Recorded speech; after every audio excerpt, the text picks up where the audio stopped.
یہاں چچینیا میں اور ان ریاستوں کے اندر جب قرآن مجید چھین لیا گیا اور مدارس بند کر دیے گئے، مسجدوں کو تالا لگا دیا گیا، اور جو سبزی بھی بیچتے تھے وہ سبزی بھی دیتے تھے، قرآن کی آیتیں بھی سکھاتے تھے۔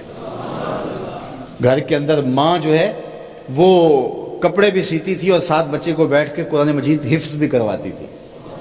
تو ایک بدماش نے کہا تھا، یہ ان کا مفکر ہی ہے ایک، اس نے کہا تھا مسلمانوں سے 4 چیزیں مٹا دو تو مسلمانوں کا وجود ختم ہو جائے گا۔ 4 چیزیں جب تک ان کے اندر ہیں یہ کبھی مٹ نہیں سکتے۔ وہ 4 چیزیں کون سی ہیں؟ اس نے کہا ایک قرآن، دوسرا حج، تیسرا جہاد، اور چوتھا حضور علیہ السلام سے عشق۔ یہ 4 چیزیں اگر مسلمانوں سے ختم کر دی جائیں تو ان کا وجود توڑ کے رکھ دیا جائے گا۔ یہ بکھر بھی جاتے ہیں، یہ 4 چیزیں ان کو پھر کھڑا کر دیتی۔ تو قرآن مجید غیر متبدل ایک پیغام حق ہے اور اس کی زیر زبر بھی نہیں بدل سکتی۔ قرآن مجید ختم نہیں ہونے والا، اور اللہ نے آج بھی، یہ امت کے عروج کا زمانہ نہیں ہے، یہ امت کے زوال کا دور ہے۔ ہر گلی میں، ہر بستی میں، ہر محلے میں حافظ قرآن ہے۔ یہ امت کے زوال کے زمانے کی کہانی ہے، اور جب امت عروج پہ ہوگی پھر کیا عالم ہوتا ہوگا۔ قرآن اس امت کی زندگی ہے، اس امت کی حیات ہے۔ لادینی قوتیں یہ سمجھتی ہیں کہ قرآن کو ان سے چھین لیا جائے۔ میں کہتا ہوں تم میں جرأت ہے تو قرآن کے چیلنج کو قبول کرو۔ قرآن نے کہا ان کنتم فی ریب مما نزلنا علی عبدنا فاتوا بسورۃ من مثلہ۔ قرآن کی مثل ایک کی صورت لا کے دکھاؤ۔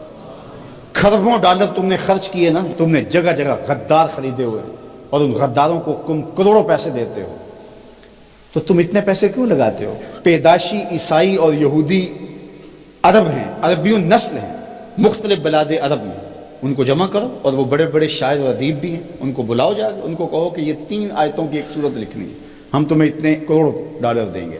لیکن تیرے سامنے یوں دبے لچے فصحا عرب کے بڑے بڑے، کوئی جانے کے منہ میں زبان نہیں بلکہ جسم میں جان۔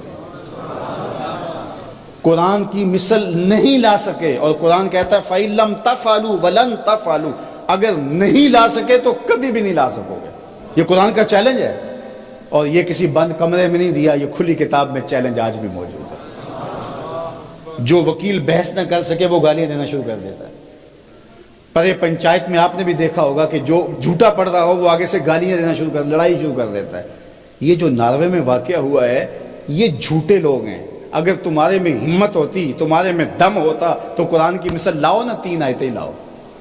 لیکن یہ آگ لگانے کا مطلب کیا ہے؟ آگ لگانے کا مطلب کہ تم اپنی شکست تسلیم کر رہے ہو کہ ہم اس کتاب کا مقابلہ نہیں کر سکتے، اس لیے گندگی اور غلاظت پہ اتر آئے ہو اور قرآن مجید کے نسخے کو آگ لگانا جانتے ہو۔ اور میاں تم کسی نسخے کو تو آگ لگا لو گے، لیکن جو روحوں پہ لکھا ہوا اس کو آگ کیسے لگاؤ گے؟ اور علماء نے کہا ہے کہ جب قرآن مجید کو کوئی آگ لگائے یا اس کو پھینک دے تو وہ لفظ پھینکتا ہے، نور اڑ جاتا ہے اس کا۔ قرآن اللہ کی کتاب ہے، اللہ اس کی حفاظت کرتا ہے۔ تو یہ بات ذہن میں رکھیے، یہ شکست خوردہ ذہن کی علامت ہے کہ یہ جو کچھ کیا گیا ہے، یہ بالکل نکھٹو قسم کے، یہ ہارے ہوئے شکست خوردہ لوگوں کا مزاج ہے کہ وہ کتاب کو آگ لگا رہے ہیں۔ میاں یہ کیا بات ہوئی؟ دنیا کی کسی بھی تہذیب میں ایسا ہوا ہے؟ کوئی بھی دانشور ایسا کرتا ہے؟ تمہارے میں دم ہے، جرأت ہے تو اس کتاب کا مقابلہ کر کے دکھاؤ، اور تم نہیں کر سکتے اور کبھی بھی نہیں کر سکتے۔ اور یہ قرآن کا چیلنج 14 صدیوں سے موجود ہے۔ بڑے بڑے اہل سخن اس زمانے میں تھے جن کے سخن کا طوطی بولتا تھا، اور جو قادر الکلام شاعر اور ادیب اور فلسفی جو ہے وہ فصحا کہلاتے تھے، لیکن قرآن کا مثل وہ بھی نہیں لا سکے۔ تم کس کھیت کی مولی ہو؟ تو قرآن کل بھی چمکتا تھا، قرآن آج بھی چمکتا ہے، اور قرآن کے اجالے اور قرآن کی روشنیاں باقی رہیں گی۔ تو صاحب یہ بات ذہن میں رکھیے کہ اس کتاب سے ہمیں زندگی ملے گی، کتاب سے کبھی بھی دور نہ ہونا۔ چاہے 2 رکوع روزانہ قرآن مجید کی تلاوت معمول زندگی بنا لو، تمہارا کوئی دن قرآن کی تلاوت کے بغیر نہ گزرے۔ قرآن دن کے اجالوں میں اور رات کی تنہائیوں میں پڑھو، قرآن کے ساتھ جڑ جاؤ۔ یہ کتاب زندہ ہے، بلکہ اقبال نے تو کیا خوب بات کہی کہ فاش گوئیں مانچ در دل مزمرست، ای کتاب نیس چیزیں دیگر است۔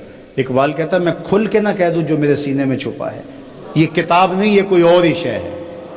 یہ اللہ کی وہ لٹکتی ہوئی رسی ہے جس کا ایک سرا تمہارے ہاتھ میں ہے، دوسرا سرا اللہ کے دست قدرت میں ہے۔ اس کتاب سے جڑ جاؤ۔